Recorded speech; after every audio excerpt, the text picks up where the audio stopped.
Joining me now, I have Wisconsin Republican Congressman Tony Wied. Congressman, good morning to you. A pleasure to have you, as always. Good morning, Markey. Thanks for having me. Of course. So just like we've seen in several other states, all the candidates that President Trump endorsed in Arizona, they just cruised to victory in these Republican primaries. But as I just mentioned, none of the president's picks have won statewide races in about 8 years. Do you think somebody like Congressman Biggs, one of the most conservative members of the House, will really win in the fall in a purple state like Arizona? Well, purple states are always difficult. Congressman Biggs is a great member of Congress, and I certainly support him.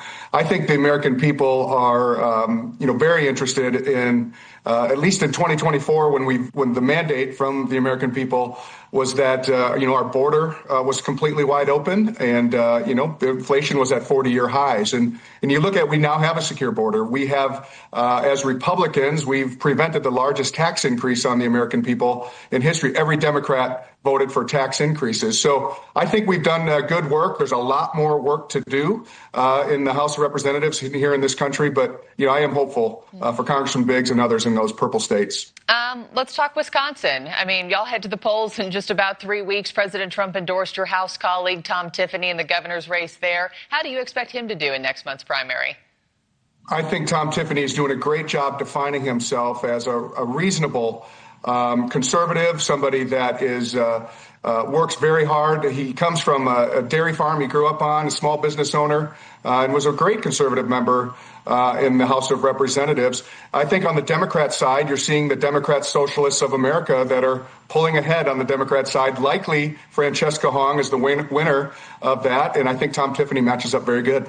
I wanted to ask you a bit more about that because 5 Democrats are running in the Wisconsin gubernatorial primary. New polling from Wedgwood out has those 3 candidates, Francesca Hong, who you just mentioned, Mandela Barnes, and Sarah Rodriguez, all beating Tom Tiffany in hypothetical matchups. Are you worried about Tiffany's appeal with independents and moderates in this race?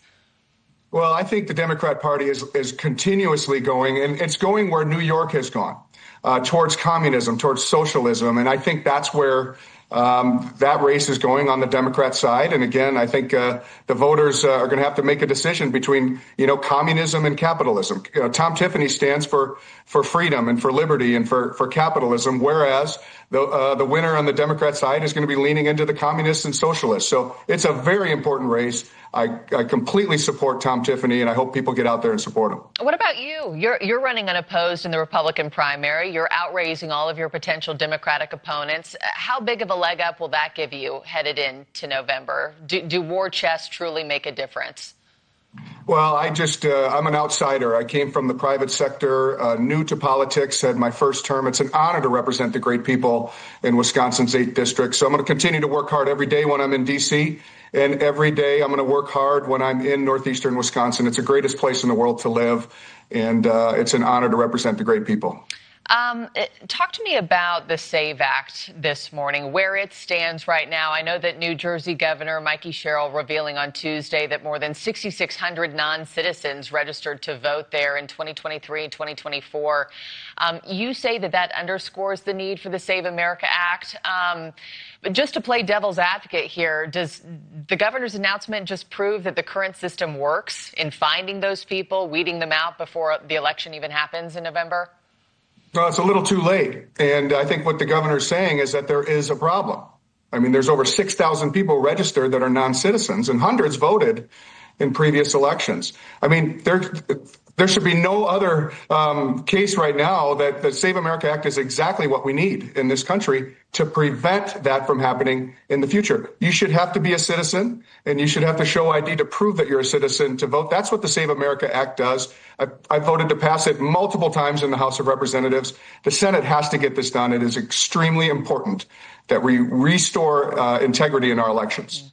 And just crunching some numbers on this, a recent Politico poll found that just 37% of Americans support the Save America Act. 52% do support requiring proof of citizenship to cast a ballot, even when voting by mail.